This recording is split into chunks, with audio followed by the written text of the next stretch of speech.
everyone, it's Stephanie here and welcome back to another video.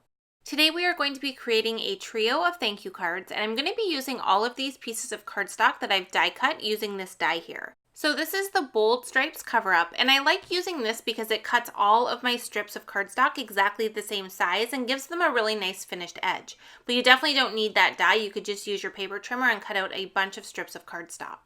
I also have two dies that I'm going to be using. One is the Thanks die and one is the Thank You die. And I have the Bitty Thanks and Gratitude stamp set that we're also going to incorporate into a couple of the cards. So my kind of purpose here was I wanted to create some quick thank you cards. I'm going to be using some really deep, rich colors, perfect for fall. And I just wanted to show 3 examples of ways that you could create thank you cards. And you could just use one of these designs and mass produce them. And it would be really quick and easy since you get so many of the strips of cardstock by die cutting it with the die or by simply cutting them out with your paper trimmer. So for the first design here, I'm going to line up all of my strips of cardstock in the center of a white panel. So this panel is 4 inches by 5 1/4, and I've die cut 5 different colors of cardstock. So for each of the designs, we're going to be using 5 different colors. I'm going to be using Tangy Orange, Tropical Teal, Milk Chocolate, Jellybean Green, and Gravel Gray. And these colors can easily be switched out if it's a different time of year or you are going for a different look. So just pick out the colors that's going to work for you. And even if you want to get a little bit more creative, you could use pattern paper instead of cardstock if you want to add a little bit of pattern to the design. So I'm just using some liquid glue here, and I place the orange strip first and I use my T-square ruler to get it lined up. And then once that one's in place, I can easily add the 2 above and the 2 below it just by simply butting them up against one another. Using the liquid glue just helps me have a little bit of time to get them exactly where I want them before I commit them down.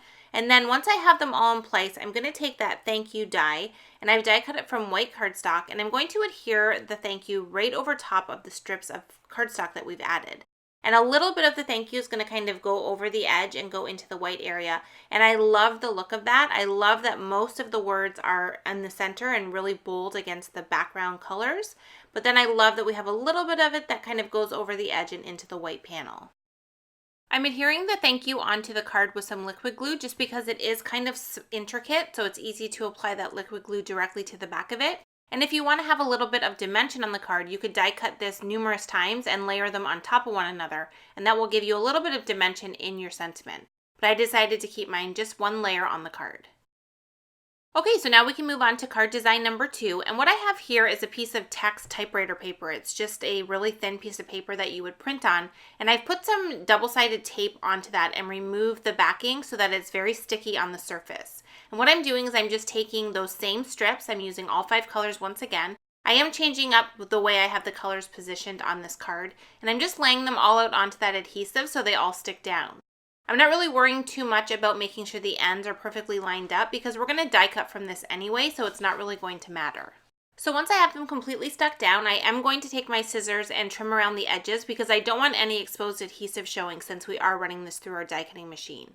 Once I have it trimmed up, I'm going to position the thanks directly on top, making sure I have it nice and straight. And then I'm going to run this through my die cutting machine. And what we're going to get is a really cool thanks sentiment that has stripes on it from all of the cardstock pieces that we've die cut it through. I have another white panel here that I'm going to adhere all of the letters to, and once again it measures 4 inches by 5 1/4. And I've also drawn a pencil line onto the panel with a T-square ruler just to kind of help me guide the letters to make sure I get them nice and straight on the panel. I find the easiest way to adhere these is once again with liquid glue, so I'm going to add that quickly to the back of each letter, and then I just kind of add them on starting at the center and working my way towards each end. I find that when you put the center letters on first, it's a little bit easier to kind of line everything up and kind of get them spaced pretty close together. So once I have all of these adhered on here, I decided I wanted to also have a stamp sentiment on this one. I like the big bold thanks in the center, but I wanted to fill a little bit of the space underneath and add a secondary sentiment. And since we've already adhered all of the letters on there, I don't want to mess it up with the stamping, so I am going to use my mini Misty to stamp out the sentiment. I picked one of them from the Bitty Thanks and Gratitude stamp set that says "You are a blessing in my life," and I stamped it directly under that thanks word with some black ink. So now I have 2 card designs that I've created using those strips of cardstock as well as a little bit of die cutting and stamping, and now I'm going to go on to the third one. So this card is going to have just stamping on it. I decided I didn't want to add a die cut sentiment. I wanted to simply have a bunch of stamped sentiment strips. So I'm going to stamp out the sentiments onto each of these cardstock strips using Versamark ink. This is a clear sticky ink that's going to allow us to add embossing powder directly over our stamping. So once I stamp out the sentiment, I'm going to put the embossing powder onto the strip and I'm just going to set it aside. I want to get all of the embossing done first and then I'll heat set them all at once.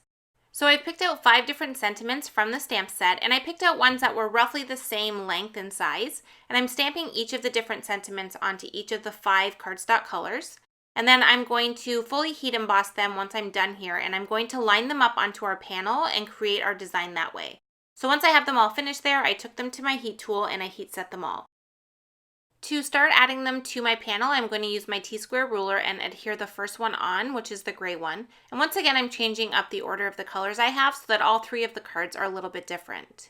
So once I have that first one in place, I can use that as my guide and just continually add each of these one on top of another.